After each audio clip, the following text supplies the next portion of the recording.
Kerry. O, sige tayo. Taas ng kamay. Kerry mo ba? Kerry mo ba? O, sige. Kerry. Go, go, go. Go, sister, go, sister, go, sister, go, sister, go, sister, go, sister, go! Dun sa mga nagre-reaction, yun po yung reason kung bakit hindi ko po pinapayagan ang mga nagre-reaction na sa amin.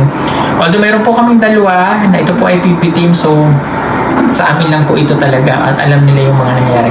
Si PB team natin na si Dogs TV at si Marites Dudes, yan, ito naman po ay pinsan ko, so wala pong problema, kamag-anak namin, so second cousin, so alam nila po yung nag-istorya at ito'y matagal na rin sa amin, so yun lang yung pinapayagan namin. The rest wala na kami pinapayagan, respect na lang po.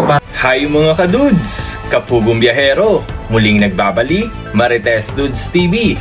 At kung bago ka lang sa channel na to, baka naman po pwede makahingi ng isang subscribe dyan, please. Aasahan ko yan, ha. Confirm na mga kadudes, ang kasama ni Sir Paul na pag-akyat sa bundok na nadagdag sa PB team, walang iba kundi si Peking Bombay. Kami nga po nag-comment at nanghula sa in-upload nating video kung sino nga ba ang mga kasama ni Sir Paul Pugong Biyahero at ni Mang Eli at ni PB team Peter Paul. Yun nga po ay tinawag nilang si Edita. Walang iba kundi si Peking Bombay. Alam naman po natin na talagang mapagkakatiwalaan si Peking Bombay at talaga namang nasa puso niya ang pagtulong dahil meron din nga po siya mga vlog at nagcha-charity din po siya at meron din po siya mga mababait na sponsor.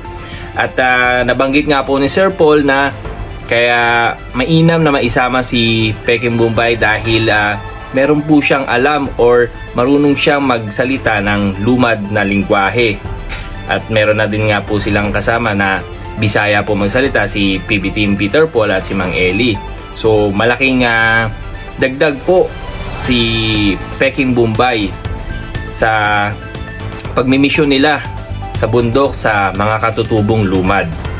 So abangan po natin mga kadudes ang kanilang magiging misyon at magsisimula yan bukas din po. Kaya abangan natin, ha. Kanina nga po ay nagkaroon sila ng banding at medyo nahihiya pa si Edito dahil hindi pa po siya sanay sa mga ganon. At nakakatuwa po at nagkatuwaan silang apat sa pamamagitan ng pagsusuot ng mga kanilang in-unbox na mga damit na galing po sa isang mabait na sponsor mula po sa Dubai. At panoorin po natin. Kerry. O, sige tayo. Taas ng kamay. Kerry mo ba? Kerry mo ba? O, sige. Kerry. Go, go, go. Go, sister, go, sister, go, sister, go, sister, go, sister, go, sister, go! Ang Kerry niya. Tawa siya. Okay, ayan, sige, papakita natin para makita nyo po itong laman ng package na ito na ipamimigay natin sa mga grupo. Isa lamang po ito sa mga package pa, napakarami sa baba, may 10, may parating pa po, mayroon pa kami pinapipick up. Bago po mag-December, napakadaming mabibigyan nito at mapupuno ang bahay kung kinakita ng mga package. At magtitingin lang po at lahat po ay welcome magpadala ng package. Salamat po sa pagtitiwala nyo. Salamat po rin kay Ma'am Rosana Cuardo ng Romal, Dubai. Sige, si Edito po ay sumama po sa amin ngayong linggo ito. Siyempre pipiliin po natin yan. Kailangan po namin siya sa mga katutumbo kasi meron tayong isang translator na Bisaya at meron din naman po tayo isang lumad version na Indian version. Alam niyo po ba kanina, tawa sila ng tawa bago nila ito naakyat. Kasi si Edito ay akala nung gwardiya, Mumbai siya. Tulong-tulong. Sabi ng gwardiya, in-English siya. Ano? Ano sabi? Hey Joe. Yeah. You can do it. Hindi niya alam, Mumbai lang ito. Kaya po kami nakapag-live ngayon.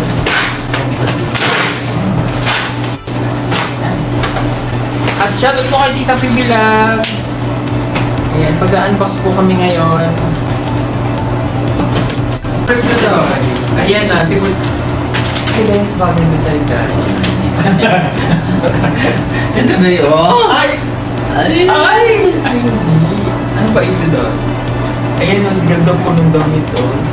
Ayan po. Yan, kailangan po nagsusuot ka ng damit. Yan, kailangan pag nagbigay tayo, kailangan alam natin kung paano susuot. Oo, dahil